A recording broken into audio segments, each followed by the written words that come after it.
Welcome to the Momentum Ministry Partners podcast. This podcast is designed to provide momentum in our God-given roles of leadership as we partner together to equip today's Christian leaders for tomorrow's opportunities. Whether you're a pastor, youth leader, ministry volunteer, parent, or student, we want to be your go-to and most trusted resource for equipping and encouragement when it comes to your ministry and leadership influence. Thanks for tuning in, and we hope you enjoy this episode.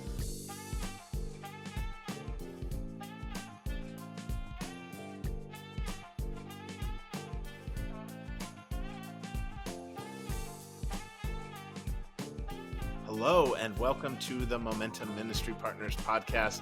My name's Eric Miller, and I'm the host of today's episode. We are excited about today's conversation because we have two youth ministry veterans, giants, the GOAT, if you will, youth ministry Sherpas from coast to coast. So we got Steve Anderson in the house. Steve, hello, welcome. Hey, what's up, Eric? You've been the youth pastor at Mountain View Community Church in Frederick, Maryland. I think you told me recently you had Noah in your youth group. Is that correct? When he was building the ark? Right, Steve? I had Noah's father, actually. Oh, there you go. Close. Yeah, yeah. We're responsible for Noah's great faith. There you go. I love it. Wow, that's big. Then we have Shannon Dunn. Shannon, you have been on staff at your church for just 5 years, you said. So you're a rookie. I am in this church a rookie. I actually, I ran our preschool for like 4 years before that, but it wasn't considered church staff. Anyways, I've been in a lot of things at this church. Well, honestly, I love the emphasis of your podcast and what you guys do. So seriously, they are on the Youth Ministry Sherpas podcast, Coast to Coast, which is part of the Download Youth Ministry network of podcasts. So a super cool resource. I am a huge fan of your podcast and the topics that you guys do, the resource that you are to the church. There's a third member of your team who couldn't be here today, Brock Morgan. He's a veteran youth pastor as well. But really, Steve, kind of give us the emphasis of the podcast and where people can find you and how they can listen.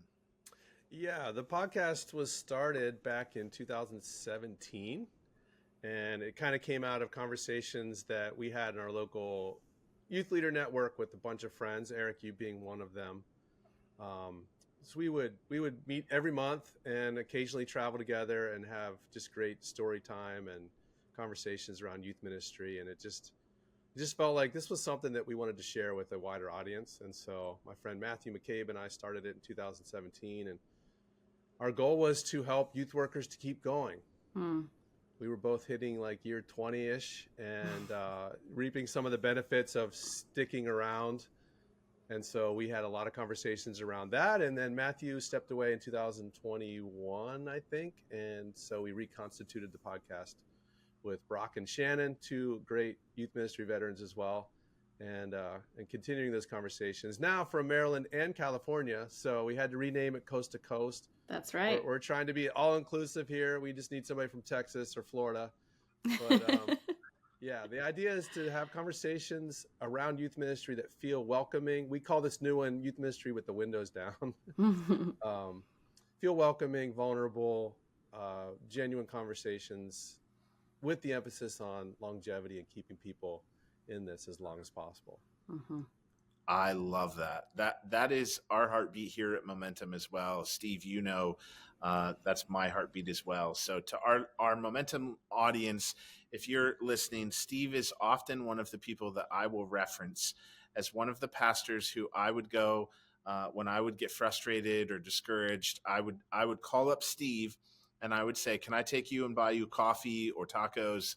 And then he would talk me off the ledge. And he would say, "Eric, it's okay if you get an email from this mom again. It's all right. Like you're going to make it. Don't give up."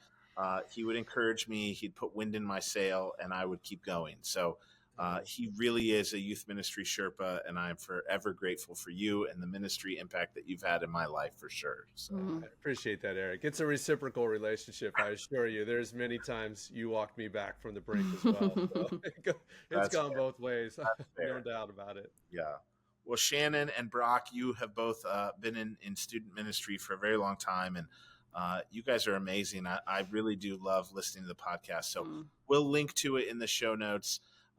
What I thought I'd do, just since you're maybe new to our audience, and since we really are trying to help equip student ministry professionals, the youth pastors, the volunteers even, I thought, what better way to start this episode with some rapid fire questions. Are you ready? Uh-oh. Okay. I don't even know if I told you I was going to do this or not, but let's. All right, let's start with an easy one. Chick-fil-A or Popeyes? Who has the better chicken sandwich? I've never even had Popeyes. Okay. So Chick-fil-A from California. Same here. Never had Popeyes. What? There's one right by our church, and I don't think I've ever had their chicken sandwich. All right. That was a hard question then, and you guys gave the wrong answer in my opinion. Oh, I don't even know if I could locate a Popeyes in California. There probably, I guess there are some. You might not want to go to them if you can find them. All right. All right. Fair enough. Okay. What's give me 2 or 3 apps that you use on your phone lately. What are your go-to 2 or 3 apps on your phone? Doesn't have to be ministry. You don't have to say the Bible. We know you're Christ followers. Well, I'll say actually I don't use, I mean, it's very much Instagram, Facebook, and Lectio 365. Those are like my 3. So it's a lot of social media, a little bit of Bible.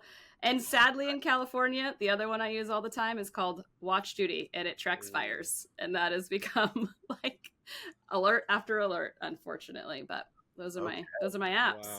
Wow. I actually have the same answers.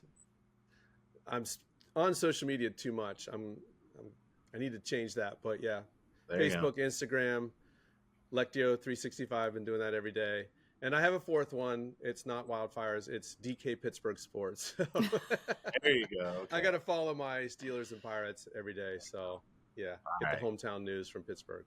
I like it. All right, what's a biggest ministry pet peeve? That's a tough one. That is a tough one. There's probably a lot of things. You got to pick one, huh? Yep. What's one? If you're gonna be on the one. soapbox about it, what is it? I really don't like it when people in the ministry, usually students, try to tell me what we should be doing. You know, like, why don't we do this? Why don't we do this event? Let's do that event, or whatever. That gets under my skin because they are passing through, and this ministry has existed before and will exist after that. That sounds arrogant, but that's the truth. That triggered in me my answer, actually. Okay. It's when a parent says something like, I just don't think you're deep enough. But they've literally never been to your ministry or sat in a small group or anything. So that's definitely mine, especially the deep enough comment. That gets me. Oh, that's a good one. Yeah. That's a dig. Nice. All right. Well, I'll share mine because it might trigger both of you or other people. But my biggest ministry pet peeve, honestly, is those times where people will text you, not email, but they text you, and they ask a question that you've already answered in 15 other places. Yeah. And so they didn't choose to go to the website or check the email or the newsletter or all the things, all the other logical places that you could have gone, but they text you. True. As a parent, I've stopped being mad at people for it because I've caught myself in the middle of it. But sometimes I catch myself and delete the text and remember I should go look somewhere else first. I love it. True story. I have actually texted people back the link to the website. Totally. Great. I'm like, it's right here. The answer's here. See above email. That's what I send back. Yes. Very fun. Very fun. I love it. Well, honestly, I would love just to talk to both of you about sticking in youth ministry. If we're honest, we know our audience, the people who are listening, we all know that ministry can be challenging. It can be very discouraging at times. It can be tough. You find those parents that send the email or the students that text you, and just those things can be triggering. They tell you you're not deep enough, right? So all these things they're challenging, they're frustrating. How have you guys found, what helps you overcome all of that? What helps you keep going? What helps you want to stay in it for the long haul? Give us, what are maybe the biggest reasons that you've stuck with student ministry, especially for the long haul? Yeah, it's a good question. I was thinking about this because you did send us some prep questions, and I think one thing that I don't often think about is how important it is to sort of know that you are called to youth ministry, right? And that comes from soul searching and time with God and maybe trial and error. So I just want to say, like, before you decide to stick with it, maybe spend some time, whether that's with a spiritual director or whether that's, in scripture, whatever it is, your time with Jesus, knowing, because don't fight something if you're really not passionate. But I am like, any sad thing that happens on a TV show with a teenager, I like sob. And it's like how I know my heart breaks for teenagers. It's a part of how I know I'm called to youth ministry. But, you got to start with knowing that you're passionate about it, that you're called to it and you want it. But after that, it has been a continual for me, going to Jesus through different avenues to know that call has continued. So I really have found in the last few years, like having a spiritual director that, I can process with. And even I did a coaching cohort, getting some coaching, some of those things, some of the resources that are out there, and having people like Steve and Brock in my life have been just the most valuable things to help me keep going. Being surrounded by other people who remind you when you doubt your call to not let someone or something doubt what Jesus has put on your heart. Yeah. I love that answer, Shannon. And I agree. Calling is like the bedrock of sticking with ministry, any ministry, but youth ministry for sure. I think a lot of people get into youth ministry without maybe that deep specific calling, and that may lead them to more frequently or more quickly asking themselves the question, is this where I want to be? Because it is difficult. Yeah. So calling is foundational. And I also think having other people in your life is a big one for me as well. Having friends who do youth ministry. I love youth ministry world kind of, and youth pastors, and get a lot of encouragement from those relationships as well. I think something I try to practice, and I have to practice this because I'm a melancholic kind of person.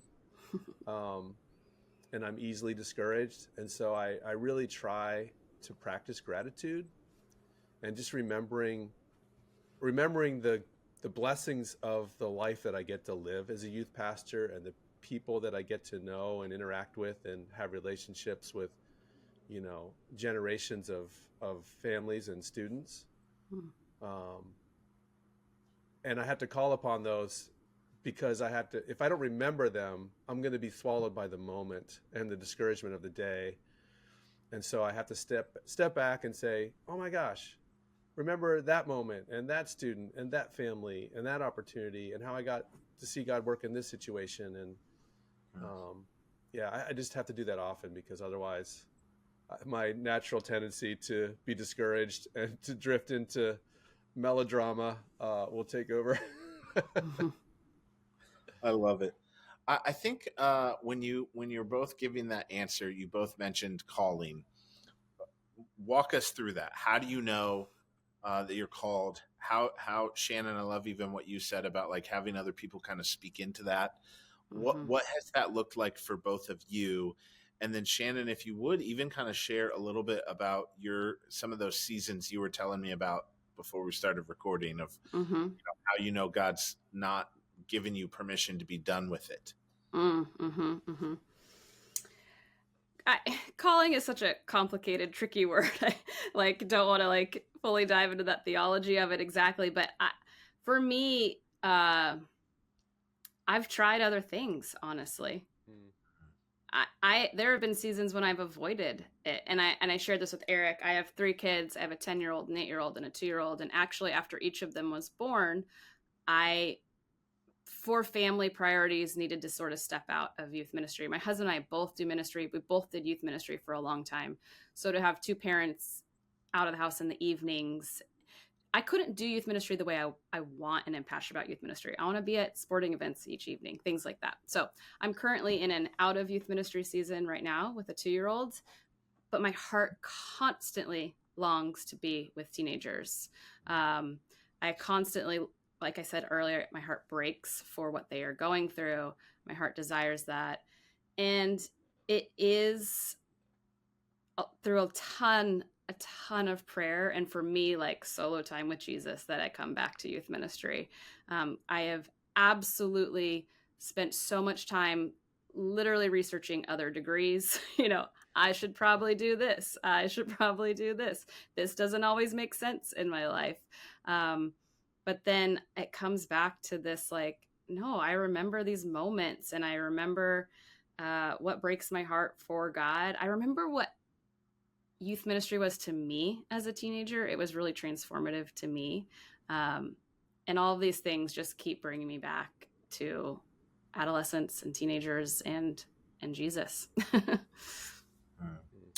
I love that. And I think you hit the nail on the head. It really is like you can't escape it. It keeps coming back and finding you. And you do have, because you also both mentioned the relational aspect. And so when you have the people like Steve that you can call and say, let's get coffee, and he backs you off the ledge, that is a big deal too. And so I think if you're looking for an out, you're going to find it. You're going to probably take it. Your side hustle will become your main hustle, and you're going to want to do that rather than student ministry. But when you really are engaged and it really is a passion that God's put on your heart, you can't get away from it. So even for me, our listeners probably know my story, but like I was a youth pastor for a long time in the same region as Steve in Maryland. And I took this role at Momentum to be the executive director of ministry. And a couple of years after COVID, I was like, I'm volunteering and leading 10th grade guys again because I couldn't stay away. And I love it. And I'm in a very unique, different role now where I'm kind of submitting to the youth pastor and the team of leaders and interns that are college students. But I'm like, I love my 10th grade guys and I would do anything for them. And it's been fun to like see them grow from being squirrely 9th grade boys last year to now actually having sleep and spiritual maturity conversations in the cabin, on the retreat. So hallelujah, God is real. That's right. How hard is it for you to bite your tongue at your youth ministry when it's not happening the way that you would probably do it? The first year I said I was just going to keep my mouth shut and serve. And I did that. So the second year we've had some conversations where I sat down. The beauty is I know the youth pastor there very well. We've served together for a long time. And they're all a part of our Momentum Pro cohort and network. And so we really do, I think, help each other, sharpen each other. So it's fun. Yeah. There's times where they'll ask me for input and bounce ideas off me. And then I know I can go to them and say, hey, this was a miss. Or I'm going to teach a training on this in our cohort, and I need to tell you first. So, it's that kind of stuff. But it's good. Yeah. So it's interesting to me that neither of you talked about some of the long-term benefits to staying in ministry. I think the reality is when you stay in it for the long haul, you actually do get to see the fruit of the hard work that you've put in, and you get to watch God just invest multiple fold of what the effort is that you've put in. So speak to some of that. What does that look like? Like when you've stayed in youth ministry for the long haul and you get to see, little Johnny grow up and be a mature high school student and he lead whatever. Tell some of those stories. I've had the privilege of being at the same place for 25 years. And so what I get to see is kind of the it's fruit that builds upon itself. It multiplies. It's exponential. And so we have a youth ministry volunteer team. Probably a third of those volunteers are former students. Many of the volunteers are parents of former students, and our average length of service right now is like 7 years. And so we have, and that ranges from like almost the whole time I've been here. I've had volunteers with me the whole time, and some new ones too. And so you just have this incredible team and dynamic and culture that gets built over time that I can't even describe it exactly. But whenever we have a speaker in for a retreat or something, they always say, "Oh, your youth group this is different. Their culture is different. Like this, the relationships are different." And it's not that we have some magic formula. It's just that we've been around together for so long. And everybody loves each other on our team because of all those years of relationships. So that's a big part of it.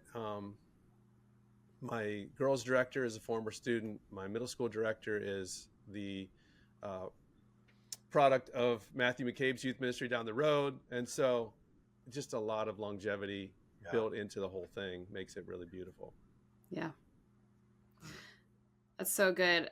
When you said share a story, Eric, I feel like what my ministry is right now, not being a paid youth minister, I still am on staff at my church as the Next Steps director, but is to the students who are in college and have recently graduated. And so each Christmas break and summer break, grabbing coffee with them. And on a recent, during winter break, I had coffee with 2 of my previous students, and it was right after I had coffee with the youth pastor that was my youth pastor at this church, who's at a different local church. And so he walked by while I'm having coffee with these students, and he just sent me this text of how good is God that I am watching you pour into the next generation of students in the full circle that. And yeah, I mean, youth ministry can just change lives, and it changed my life. And to know that I can watch and continue to walk along with students into their adulthood. It doesn't end in middle school or high school. It's been a really beautiful thing. I have been at different churches, but in the same area. And so I get to stay connected with these students. And even when they go away to college, hello, digital world, it has been beautiful to continue relationships that way. That is cool. Yeah. I actually have a group of, I guess they're young men that I meet with once a month. They are all former students or former youth leaders. So they're all in their mid to late 30s, and they all have young families.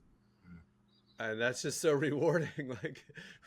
We hang out and have deep conversations together that, and I've known these guys some of them since they were in 6th grade. So here they are raising their own kids, and I haven't promised them that I'm going to be their kid's youth pastor yet, but I probably won't be. But just the fact that I still have relationships with those guys is awesome. You don't always see the fruit when they're in your ministry, right. And that's really disheartening. So if you are just, not even just in a church for 2 years, but if you only last in youth ministry for 2 years, you might get 2 horribly hard years and then never see the fruit of the seeds that you did plant, even though you felt like it wasn't going anywhere, right? So the longevity of caring about teenagers and caring about students, I think you will finally get to see the fruit. I love that. Yeah. I think it's a telltale sign that even as I asked that question, I could see the wheels turning on both of you. And so I want to just say to the listeners, that silence was not trying to think of something, but it was thinking of which story to tell, because I know that if we had time, you guys could tell story after story after story. And your brain is just flooded with memories and moments and lives that are changed. And that's real.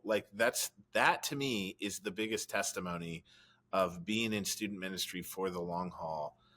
So Shannon, even seeing the fact that you're the Next Steps director, I would argue is still student ministry.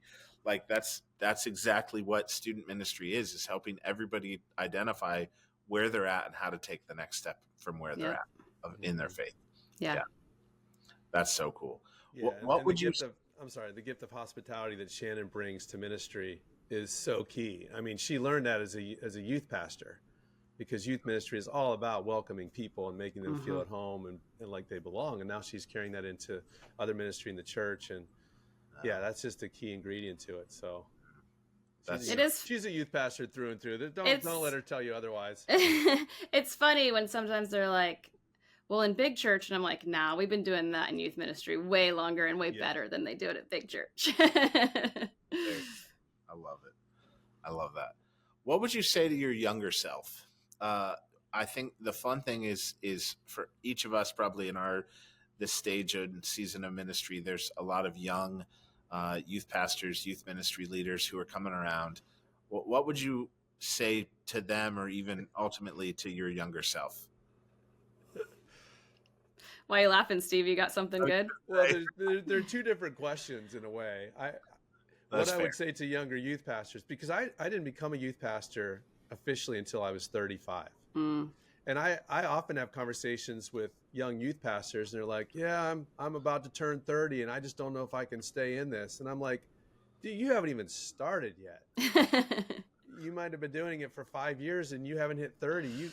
You don't even know what's ahead for you. So to those people, I would say, just wait till you hit 40. You're going to have a bank of relationships and wisdom, and your body is going to be so beat up.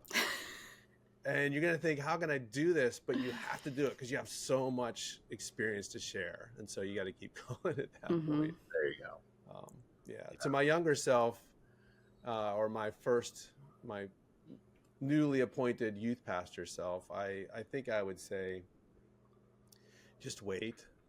Just be patient and wait, and you will see God multiply your ministry over the years. You just can't imagine, Scripture says you just can't imagine what God has in store for you. And I just think that that's been true for me personally at this church. So, yeah. Yeah. I am, honestly, I was pretty judgy as a, 19, 20, 21, all my 20s probably, maybe my 30s too, youth pastor, especially of parents. And being a parent now and even before I became a parent, just with, wisdom of learning to listen to people better and thinking about different perspectives. Like, I would tell myself to knock it off and stop it. Like, you don't know what they're going through. You don't know where they're coming from. And honestly, there is just some wisdom that does come with age. Not that and guess what? Parents do make a lot of mistakes, but it is not our right to think we can do it better than them. And that's me. I don't know if that's every young youth pastor, but I know I really struggled with that. And being, annoyed with parents. Now I'm like, just like all the grace in the world for parents now that I'm a parent. Yeah, that's so good. No, I think you're right. And maybe it's not even towards parents, but towards, other people or other youth ministries or the students who show up, like there's checking your heart in that is a big, big deal. Yeah. Yeah. I don't think we can state strongly enough how ministry is a long game. We live in this like instant gratification and digital age. Everything's instantaneous. We have everything at our fingertips all of the time. Yep. And ministry in general, and youth ministry is a long game. You are not seeing the end result of your work and your efforts and the work of the Spirit for years, maybe for a decade or more. And that's so biblical. I mean, things take a long time. Yes. And people are a work in progress. And ministry is not instant. If it is instant, Jesus wouldn't have said, well, some accept the word and then they quickly dry up. It takes time to get those roots deep, and we don't see all of that until we look back years later. And so I just encourage people to stay in it. You just kind of tell yourself the truth, which is that I'm not going to see all the benefits of what I've done for a long time, but they are there. There's water building behind the dam, and I'm going to get to reap those benefits at some point, and God's going to do amazing things. Yep. That reminds me of what I would also tell my younger self is it's not all about you. It's like you have to remember you may not even see the fruit, but someone else might. And those seeds are still being planted, and Jesus is still working, but it doesn't have to be all about you. Yeah, I like that. Yeah, Steve, I think I'm glad that you pointed that out, because I do think it's a tough kind of two-part question of like, what would I tell myself when I started youth ministry? And I probably would have said, like, invest in Lego and Apple stock. Yeah, for sure. Yeah. Then I wouldn't have to do the side hustles I have now, right? Like, Yeah. but Oh I think my gosh. the other thing is like that really stood out to me was like, I need to pray more and worry less about all the silly things that I spent time doing. Like the presentation and the games that we played did not matter. It didn't matter. But if I would have spent that 5 hours that I spent on getting the presentation software just right and the game just right, if I spent that time praying, oh my word, game changer. Yeah, true. So like, there's my part and there's God's part and there's the student's part, and I cannot play the role of the Holy Spirit in their lives, but God can. So why am I not praying more? Yeah. Good. Yeah. All right. What are some of the things that you have had to overcome when you're discouraged or struggling, or like maybe it's the things that keep coming up? It's the things that, like, for you, it's the thorn in your flesh as a student ministry leader. Like, what is that, and how do you overcome it? How do you help push through? How do you help navigate beyond that season? Go ahead, Shannon. Oh, I was waiting for you, Steve. I gotta think about it. I know. I'm not sure I got it right off the top of my head either. I mean, I don't know if this exactly answers your question, but the thing that came immediately to my mind, the biggest struggle for me has been work-life, family balance, and figuring that out, because I think that the way my heart desires to do youth ministry, like, I would be at a sporting event for a student every night of the week. I would be at every play they ever had and all of those. I would just be there. I would be at everything. I do love the students so much. And I would do 1,000 programs, if my passion and my time aligned, it was like, I would do that. So I think as I've stayed in ministry longer, recognizing how deeply important it is for two things. One, my family is my ministry too. And just putting that as my priority has been really important and healthy to model for my students. So, it's not writing off my students when I prioritize my family, number one. And number two, recognizing how deeply important my volunteers are and other people and adults in the church and who want to show up at sporting events or whatever it is, not just sports, but, empowering them and recognizing I don't have to be at all places. That is not the goal of youth ministry, is not me. It is putting and pairing adults with adolescents who are going to care about them and their lives. And so that has become really the game, right? Is like, how many more people can I show the importance to of what it looks like to care for an adolescent, and how transformative for the rest of their faith journey it is for you to enter into their lives now. Yeah. So, yeah. I like that. Yeah. I alluded earlier to the fact that I'm kind of a melancholy personality, and I'm an introvert.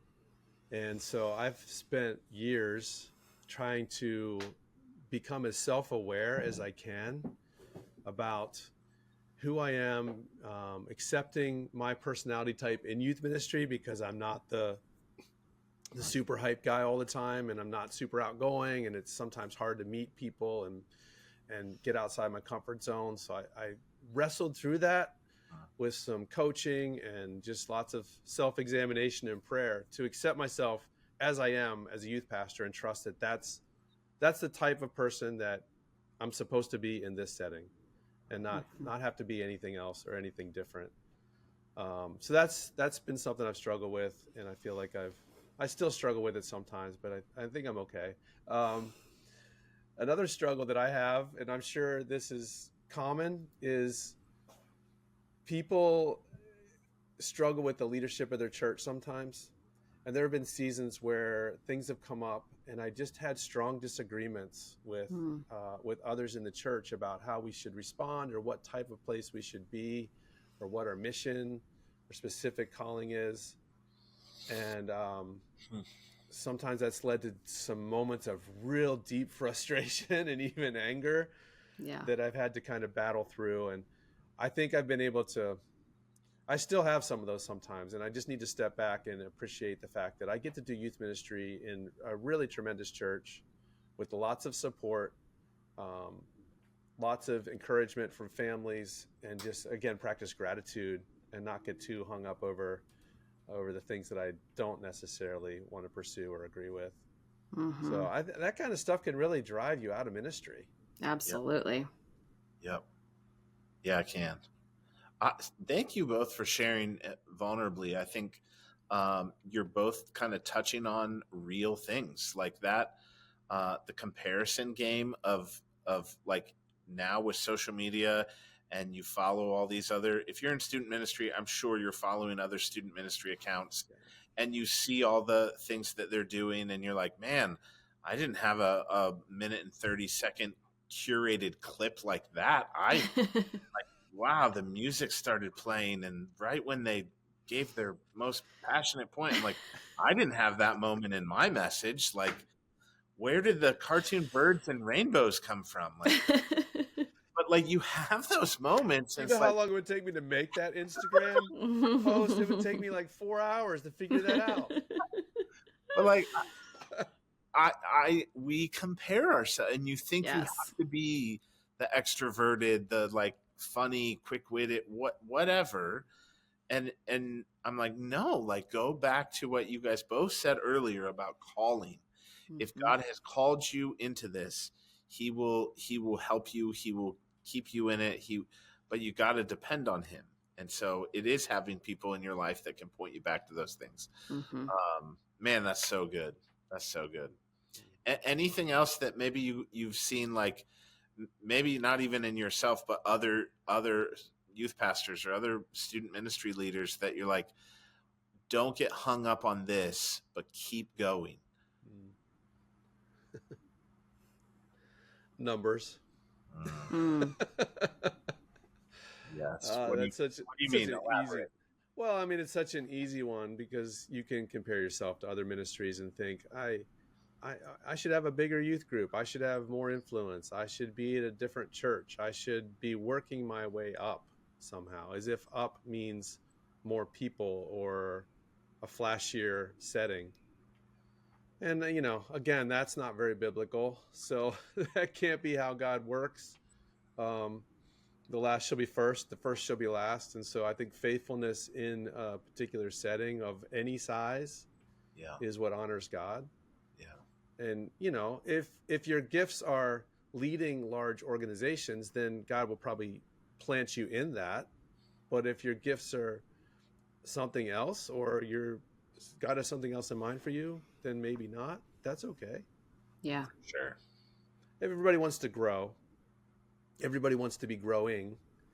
But in the end, that may take much longer than you think. And that's probably better, because you'll have deeper roots. No, that's so good. Steve, I remember you were one of the people that helped me kind of realize even that the numbers don't necessarily matter. It's your faithfulness. And are you doing what God's called you to do? I remember when we were trying to get our area youth network going, we ran some numbers, and we basically said, here's the total population of high school students in our community, in however many high schools there were. And if every single one of our evangelical churches had 200 people in our student ministry, which we did not, we would still only be reaching like 10% of the high schools in the community. That's right. So I'm like, it was when we realized like 22,000 teenagers in Frederick County or something. Yeah. I remember doing that math and realizing, like, why do we think we're competing against each other? I'm like, I need you to be healthy. You need me to be healthy. Yeah.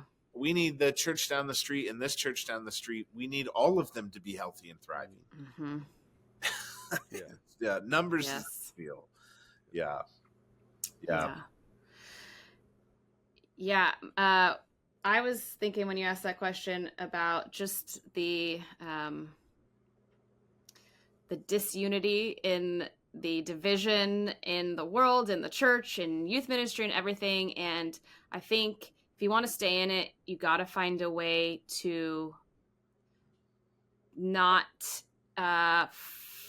fight everything and have to agree on everything. I mean, especially I think if as a woman in youth ministry, if I allowed for other people's whose beliefs were different than mine, I could easily have been pushed and called out of youth ministry very quickly. And I think that goes on a lot of different subjects. So figuring out a way to know truth, but be comfortable with someone else that's going to have a bit of a different view than yours, and know how to battle that, but not battle it to the point where you're leaving ministry or you're arguing or you're causing a fight or whatever, right? We just have to figure out a way to sort of get along in a sense, but not allow these things to dishearten us and to chase us out of the church or chase us out of a call or chase us out of youth ministry. If you're a guy that can't grow a beard, you can still do youth ministry, even though it seems like you might not fit in, and if you're a woman and you go to a conference and it's like all men, it's okay. Don't let that, break you from your call. So learning to live in some of those divisions. What if you're a woman who grows a beard, Shannon? Can you be in youth ministry then? Yeah, you can. Okay. You'll probably be even better. You'll be the best. You'd be amazing. Oh, that's so good. Well, thank you both for sharing this. I mean it. You, the two of you, and Brock, who couldn't be here, are amazing resources to student ministry professionals everywhere. And so I will say it again. Go check out the Youth Ministry Sherpas podcast if you're in student ministry. The other thing I think I would even go so far as, if I can be audacious and challenge our student ministry professionals, is, Steve, you said it earlier, find a coach. Mm-hmm. If you are a paid ministry professional, find a coach. Mm-hmm. Find somebody who's outside of your church who can help you see yourself and your student ministry effectively and clearly, and encourage you and challenge you and help you just learn how to do it better, 1% better. Just keep sharpening your skills in that. Yeah. But find a ministry coach. There's a lot of them available. I'm sure you could reach out to any of us and we'd be happy to talk. So, yeah. Mm-hmm. Any final thoughts? That's good. We both do a limited amount of coaching, but we've also both been coached. And that's absolutely essential to, like you said, sharpening your skills, having encouragement, having an outside voice. That I can't speak highly enough of my coach and the experience that's been for me. Yeah. And so I would definitely concur with what you said, Eric. And that reminds me that what comes with longevity is confidence, but you have to have confidence to know that you still need to be a lifelong learner in ministry as well. So it's a gift both ways. You got to know that you're going to keep educating, you're going to keep learning, you're going to keep growing, but also you get some confidence you didn't have as a younger youth leader. So yeah, that's true. Self-awareness is a lifelong pursuit. Absolutely. No doubt about it. Yeah. That's Michael Scott. That's good. I love that. Like, I think all of that helps you, even in ministry, stay in, because you learn how to take the hits and not get sideswiped or get taken out of the game because of them. So even having a coach and having a community that you can share these things, that you can be honest and open about them, to be real and receive feedback, that's a big deal. Where then you realize, like, okay, yes, this parent has emailed me now a number of times and told me I'm not deep enough or whatever it is. Thank you for that example, Shannon. But that then you're like, okay, that's really not you. Your perspective matters now. It's different. Yep. But without that outside voice, it is challenging. It can be very challenging. So I had a parent once tell me that I'd lost my calling. Oh my. Yeah, that was a stab, and I definitely needed to be talked off the cliff for that one. Yeah. So, Wow. yeah, we do take some shots. You're right. Yes. Yes. And you carry those with you. Mm-hmm. Yeah. Mm-hmm. Yeah. I'm guessing that was not yesterday, Steve. No, it wasn't yesterday, thankfully. Yeah. Nothing but good vibes yesterday. There you go. There you go. Well, thank you both for being a part of this conversation. This really is helpful. Momentum Ministry Partners and the Youth Ministry Sherpas, we want desperately to help you succeed in the ministry that God's called you to remind you of that, to encourage you, to put wind in your sail, to help you to keep going. Leverage everything for the gospel. Be that mighty warrior who storms the gates of hell with your squirt gun blazing. So to the student ministry professionals everywhere, you guys are awesome. We love and appreciate you, and we're here to help be a resource however we can. So we'll see you next time. Thanks so much for tuning in this episode. If you're new to the Momentum Ministry Partners podcast, we really do hope that you will find this conversation helpful and that you'll check out other episodes. You can find us wherever you listen to podcasts. We're also on YouTube at Momentum Ministry Partners, and you can see Steve's Christmas tree in the background. Even though it's St. Patrick's Day today. Hey, I got green. It's just happens to be Christmas All right. Day. Have a good one, everybody. We'll see you next time. Thanks, Bye. Eric.